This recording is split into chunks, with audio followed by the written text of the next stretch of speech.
Hola, ¿qué tal? ¿Cómo les va? Bienvenidos a un nuevo capítulo de nuestro podcast en Quinto Cambio. Y esta vez va a ser dedicado a un tema polémico del momento, pero con mucha historia, que es lo que nos gusta repasar. Bueno, desde este lado Daniel Massa, como siempre, con mi compañero, el señor Nacho de Tito. ¿Cómo estás, Nachito? ¿Qué haces, Dani? ¿Todo tranquilo? ¿Todo bien? Bien, bien, con ganas de ponernos a repasar un poquito de historia, un poquito de contexto, como nos gusta ponerle en Quinto Cambio. Y obviamente vamos a hablar de, bueno, la historia de la Copa Artemio Franchi, barra finalísima, porque Ah, en la anteúltima edición, en realidad la última que se disputó, bueno, tuvo un logro comercial que la hizo volver a la vida y, bueno, con esta noticia de que en los últimos días se estuvo cayendo la edición que se iba a jugar este año entre Argentina y España, venía bien para empezar a repasar un poco la historia de este torneo, que, bueno, es una historia grande en años, no se ha disputado tantas veces, pero sí ha dejado, bueno, premisas interesantes, sobre todo con la constitución de, bueno, torneos que fueron derivados de este mismo. Bueno, un poquito de historia que seguramente estaremos repasando con Nacho en lo que fue la historia de este torneo. Artemio Franchi finalísima en la última edición. Por supuesto, hablaremos también de lo que fue y de lo que no fue en realidad, de la versión caída de este año, quedará para último, obviamente. Yo por lo menos estoy con posición tomada, imagino que Nacho también, así que, bueno, dejaremos para el final la charla al respecto de, bueno, algo que nos hubiese gustado a todos los futboleros ver, que creo que ahí, en ese punto vamos a coincidir todos. Hubiese sido interesante ver España-Argentina, pero bueno, nos quedaremos con las ganas y repasaremos qué pensamos de esto al final de esta edición del podcast sobre la Copa Artemio Franchi. sí, Nachito, si te parece bien, sí, por favor. no, te iba a decir un historial de torneo muy golpeado, ¿no? O sea, tiene más versiones no oficiales que oficiales, muchas suspendidas por temas tal vez ajenos a lo que es la pelota, a lo que es el fútbol, como por ejemplo esta que, bueno, ya vamos a charlar, y tal vez la de 2018 y alguna otra anterior, eh, que nada, hacen que sea una copa accidentada, pero una copa que a todos nos gusta, ¿no? O sea, se ha jugado muy poco. En un momento fue como reemplazada también o tomada por la Copa Confederaciones, que arrancó con un éxito total y después se fue diluyendo cuando nada, se empezaron a ver algunas ediciones de la Copa que tal vez no atraía mucho a los fanáticos. Tal vez, bueno, el hecho de incluir algunas selecciones de un nivel mucho más bajo tampoco era tan atractivo para el público, y algunas selecciones de primer nivel que llevaban equipos B o hasta C tampoco fue lo mejor para el negocio, con lo cual se terminó descontinuando también. Sí, tal cual. Bueno, creo que en gran resumen es esto que dice Nacho. La Copa tiene un origen similar para replicar lo que era la Copa Intercontinental entre Sudamérica y Europa en clubes. Bueno, esto venía a ser lo mismo a nivel selecciones, juntar al campeón europeo contra el campeón de la Copa América, que es el campeón de Sudamérica. Básicamente, cuando uno la ve en su concepción original, ya se da cuenta que había un problema, porque en Sudamérica no tenías el mismo calendario que tenés en Europa, que siempre fue más ordenado, razón por la cual ya ahí arrancabas con un drama. Iba a ser complicado armarla. Drama que se solucionó, por lo menos a distancia para esta época, por lo que creeríamos que no iba a ser un problema jugarla en estos días, ¿sí? Porque al final, después de tanto tiempo en el fútbol, Sudamérica, bueno, medio que copió el calendario europeo y empezó a jugar la Copa América a la par de que se juegue la Eurocopa. Bueno, a pesar de todo esto, solo vimos una edición que fue la del año 2022. Estaremos repasándola también con alguna imagen, pero después de tanta negociación, hubo una primera edición que fue la de 1985. Vamos a ver las imágenes, pero primero me gustaría, Nacho, que hablemos un poquito del contexto, ya que Francia y Uruguay se enfrentaron. Francia era el campeón de Europa 1984, Uruguay era el campeón de la Copa América 1983. Y bueno, un par de años después de que Uruguay fuera campeón, un año después de que Francia hiciera lo propio, se iban a enfrentar en territorio francés para jugar la primera edición de esta Copa. Sí, lo vimos cuando hicimos el podcast de la Copa América, también el de Eurocopa. La Copa América esta del 83, todavía era ida y vuelta, todavía se jugaba, no había una sede única, sino que se jugaba en la localía de uno de los dos equipos.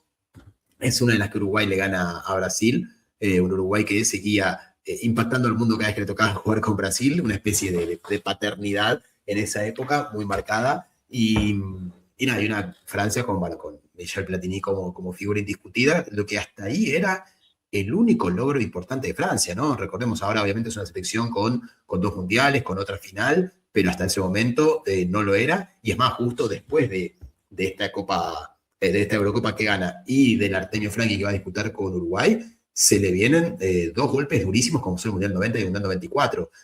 La verdad que empezaba una época muy oscura en el fútbol francés, de selecciones, ¿no? Después, a nivel clubes, ganaron su Champions, como quieran verla, porque también está llena, repleta de polémica. Creo que nos da para hacer un podcast aparte, la Champions del Olympique de Marsella, pero digamos, una época oscura del fútbol francés que se avecinaba después, que termina con la coronación en 1998 jugando el Mundial como local.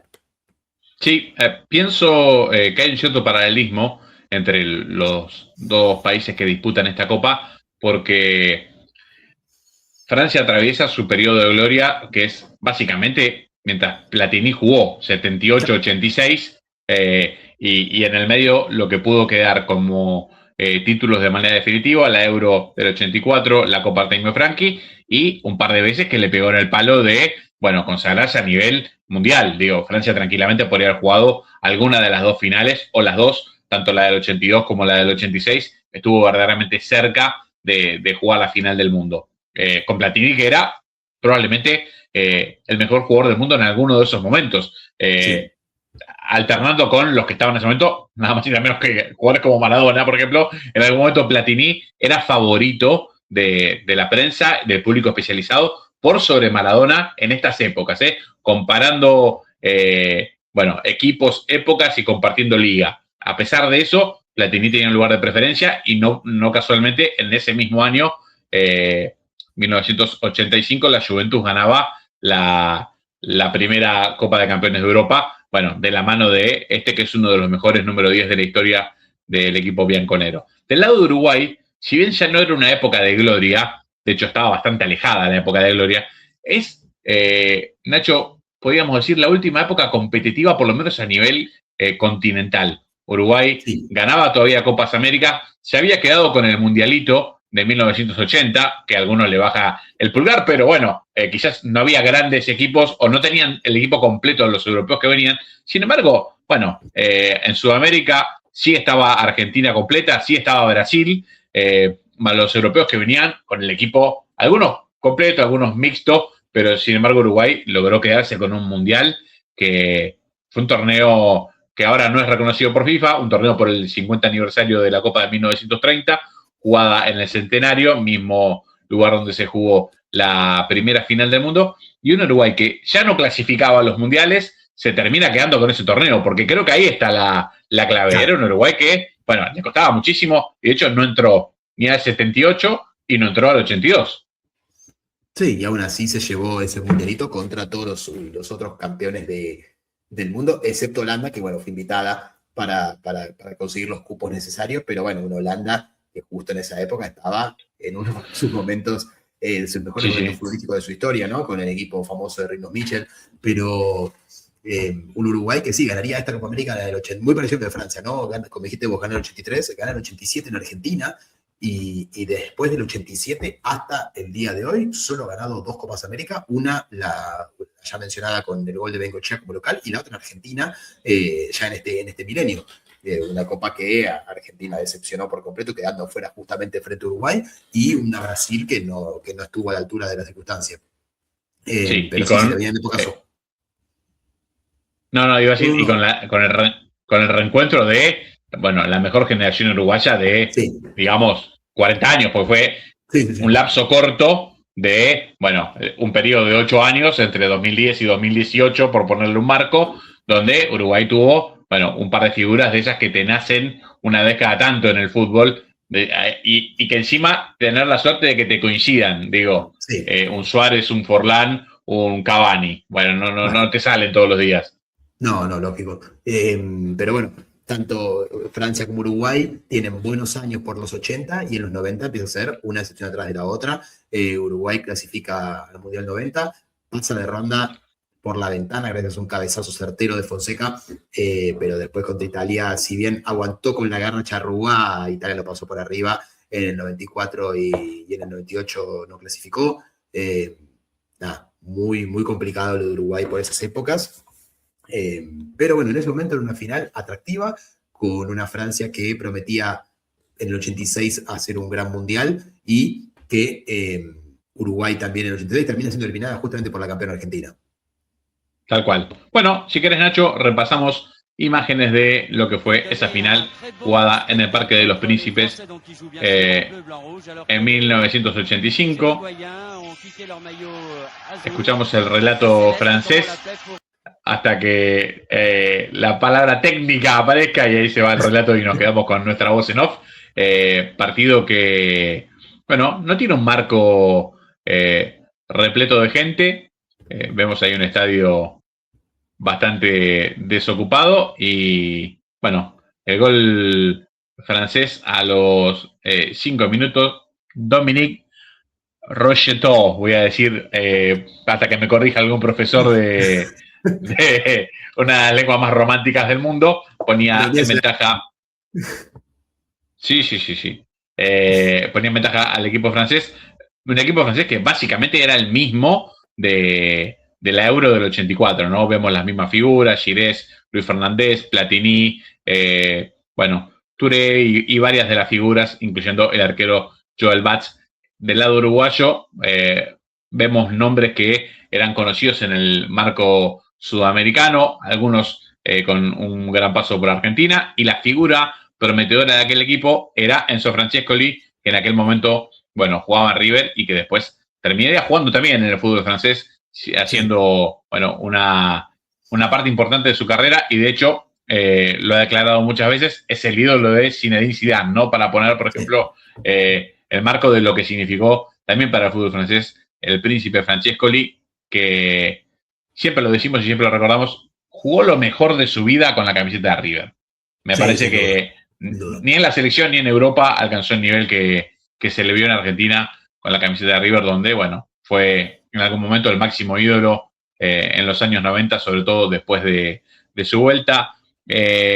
José Touré marca este segundo gol en el minuto 56, que iba a poner el 2-0 para Francia, 2-0 que iba a ser el marcador definitivo, y pensaba, Nacho, una copa que se resolvía con una localía que iba alternando. Primero se jugaba en un continente, la siguiente edición a disputar se iba a jugar en el otro, y bueno, en este caso Francia tenía la ventaja de la localía, la hizo pesar y el 21 de agosto de 1985 se quedaba con esta copa ganándole 2-0 a Uruguay.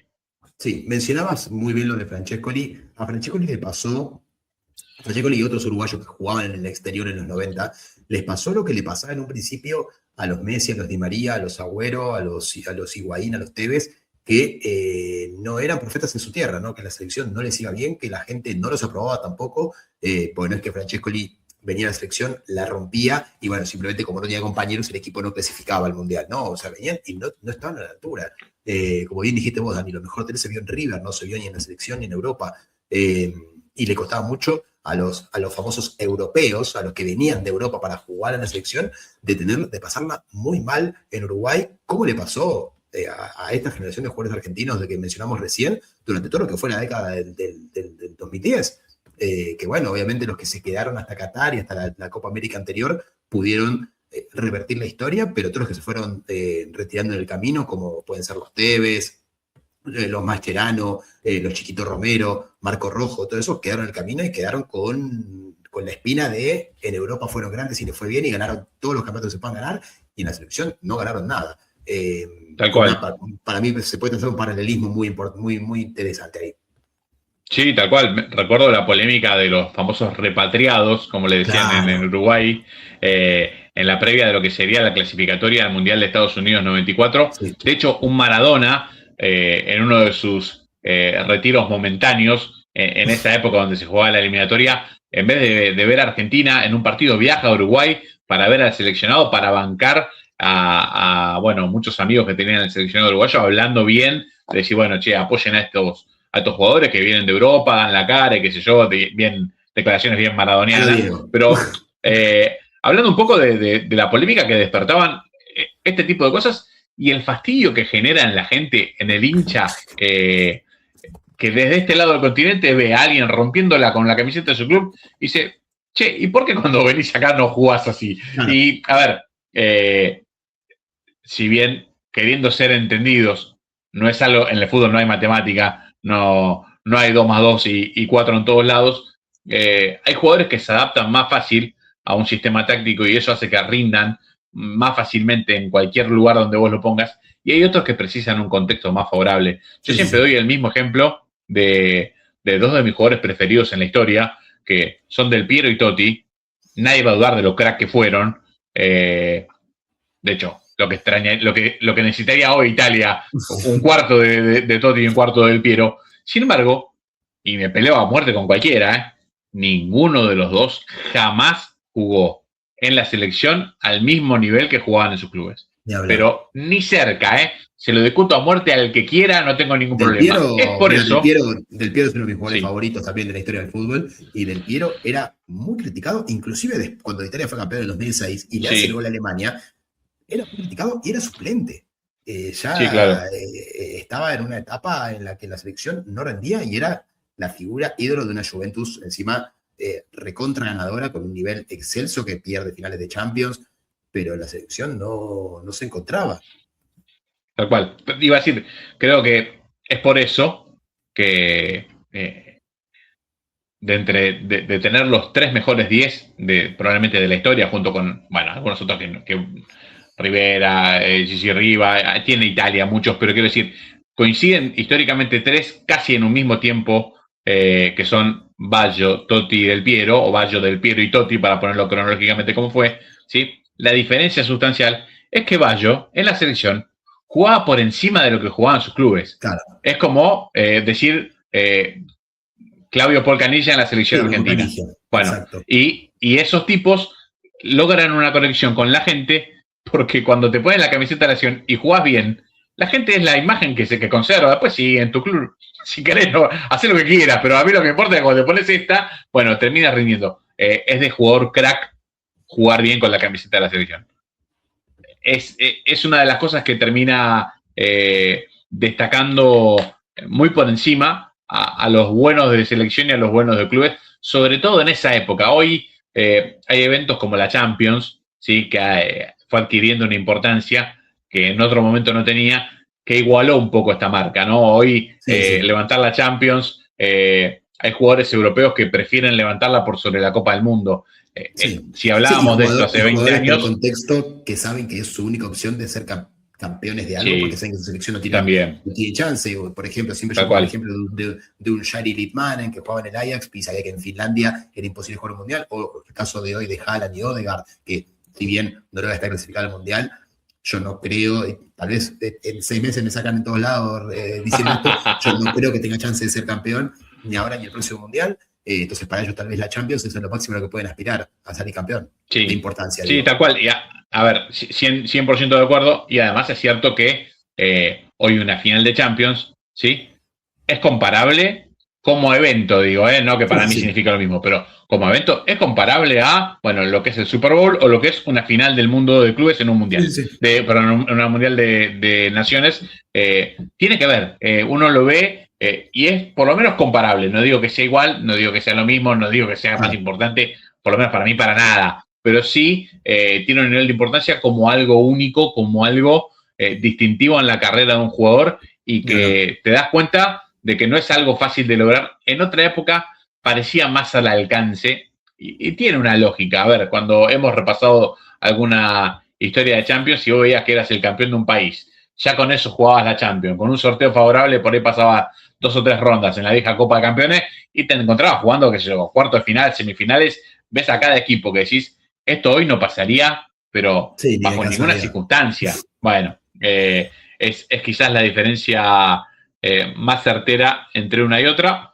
pero volviendo a nuestro tema de hoy, en nuestro evento de Copa Artemio Franchi, iba a haber un salto grande de años entre una edición y la otra, esta de 1985, iba a dejar, nos iba a dejar sin Copa Artemio Franchi hasta el año 1993, por lo menos de manera oficial, porque recién ahí iban a volverse las caras sudamericanos contra europeos y esta vez le tocaba a Argentina ser una de las protagonistas, Nacho.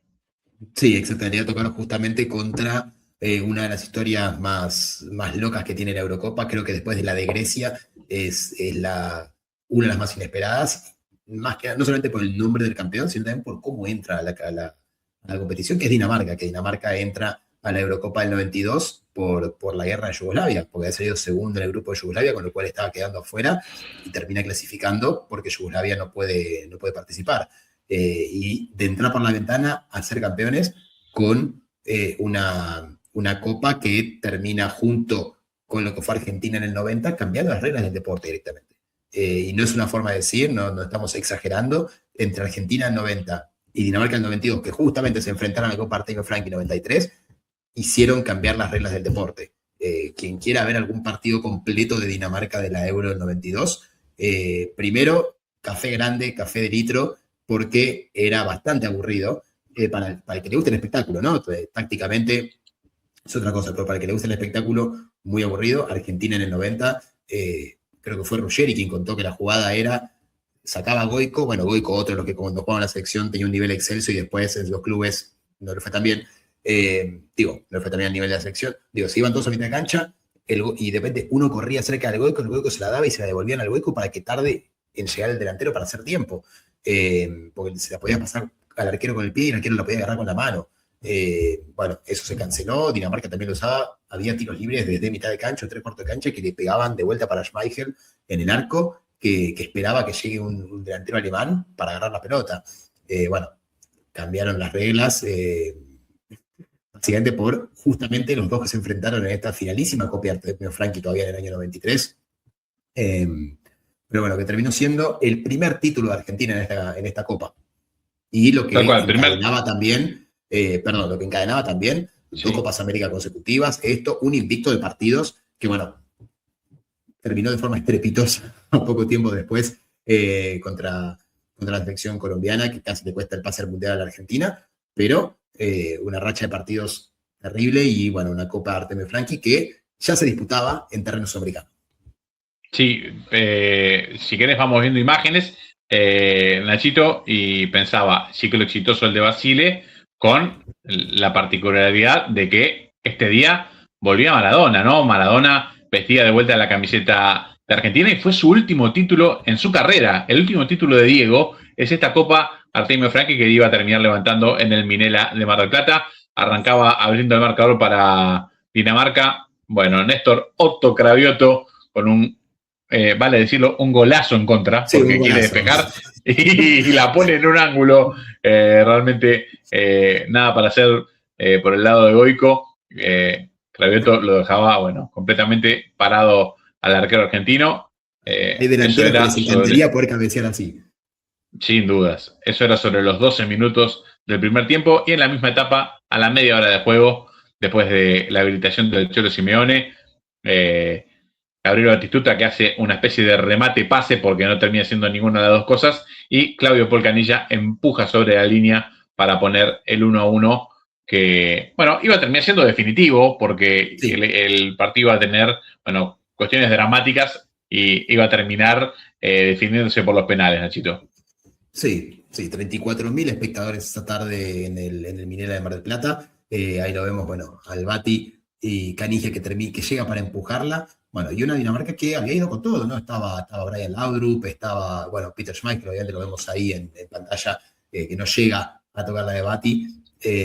Una Dinamarca muy potente, que a pesar después, obviamente, del cambio de regla y de todo el chiste que uno puede hacer, era una selección durísima. Creo que si no es la mejor Dinamarca de la historia, no sé de cuál podríamos hablar, tal vez la del 2018 en Rusia, pero una Dinamarca muy potente con grandes jugadores. Sí, definición por penales. Vemos el remate de Maradona al gol con el gordo Peter Schmeichel en el arco. Un fenómeno en el arco, ¿no? Uno de los más grandes de su generación. Decía Nacho, las figuras del equipo danés, con la ausencia de Michael Laudrup, que había renunciado a la selección un año antes. Sí. Bueno, probablemente ese sí sea el mejor jugador danés de la historia. En ese caso no estaba, lo que era una ventaja. Sin embargo, seguía siendo un equipo serio, un equipo respetable, el equipo de Dinamarca. Bueno, penales atajados por ambos lados. Erra Bilford, erra Canilla. Este tiene un nombre impronunciable para mí, pero le voy a decir Goldbeck. Ahí está, bueno, ahí está, Goldbeck. Y Larry Saldaña pone el último y definitivo penal que le da la copa a la selección argentina. Bueno, aprovechando la localidad, Argentina con mucho trabajo se impone ante el campeón europeo y se queda con la segunda edición de la Copa Artemio Franchi. Hermosa la imagen del Minela, soy fanático del Minela de Mar del Plata, amo esa imagen que tantas veces nos dio los torneos de verano. Bueno, hay un proyecto ahora donde supuestamente van a remodelarlo, ojalá que lo veamos pronto lindo, como un escenario habitual de fútbol argentino, que reciba la selección, que reciba partidos de amistosos de verano otra vez, y que, bueno, reciba cuando los equipos de Mar del Plata hacen localías, tanto en la B Nacional como en la Primera, podamos ver aforo completo, visitantes. Es una cancha que se da muy bien para eso, ¿no? Uno, bueno, ve que en Mar del Plata todavía hay una pasión muy fuerte del público local por el fútbol, y sí, además, como plan, che, juega tal en Mar del Plata, ya dan ganas de irse. Como decir, bueno, vamos a verlo, lo seguimos a Mar del Plata, 400 kilómetros, vamos. Así que, nada, ojalá veamos ese estadio que tantas historias tiene en los últimos años, desde su creación para el Mundial 78 hasta estos últimos días, donde se lo ha visto, bueno, bastante descuidado. Ojalá lo veamos otra vez en estado óptimo para, bueno, recordar estas viejas épocas donde hay muchas de estas para recordar torneos clásicos, y en este caso un título oficial para la Argentina en suelo local, que no son tantos, Nacho, ¿eh? Los títulos que Argentina ganó en Argentina no son tantos. No, así que no, hay que tener en cuenta que generalmente, bueno, la Copa América tiene una sede fija ahora, que los mundiales, bueno, el último que se jugó en Argentina fue en el año 78, con lo cual, sí, las elecciones, yo creo que todas las elecciones generalmente ganan lejos de casa, no ganan en su casa. Sí, tal cual. Sí, sí. Termina pasando eso. Lo más probable es que termines coronándote, bueno, lejos, y sobre todo en una época la localía en los mundiales era muy fuerte, ¿sí? No tengo el dato preciso en este momento en mi cabeza de la Copa América y la Eurocopa. Solían ser más fuertes en general en la previa, hace muchos años. Hoy ya se ha igualado todo mucho más, ¿sí? Y además, los países que ha elegido FIFA para ser sede de los mundiales en los últimos 20 años, bueno, no sé cuántos tienen la chance real de ganar un mundial. O sea, sí te puedo bancar una Alemania 2006 llegando a una final y ganar el mundial, puede darse, pero nadie veía campeón del mundo a Sudáfrica, o nadie veía campeón del mundo a Rusia, o a Qatar en el 22, o ni a Estados Unidos, ni a México, ni a Canadá en el 2026. Quizás, como dijiste vos antes, alguien agarre esta captura y en 3 meses me diga, bueno, la Tri campeona del mundo, qué sé yo. Bueno, todo puede pasar, pero no sería, bueno, por lo menos no sería el pronóstico, rompería todas las apuestas. Sí, obvio. Sí, lo mismo como rompió las apuestas en Corea del Sur en el 2002 llegando a la semifinal, ¿no? Pero nadie esperaba que llegue tan lejos, muchísimo menos que se consagre.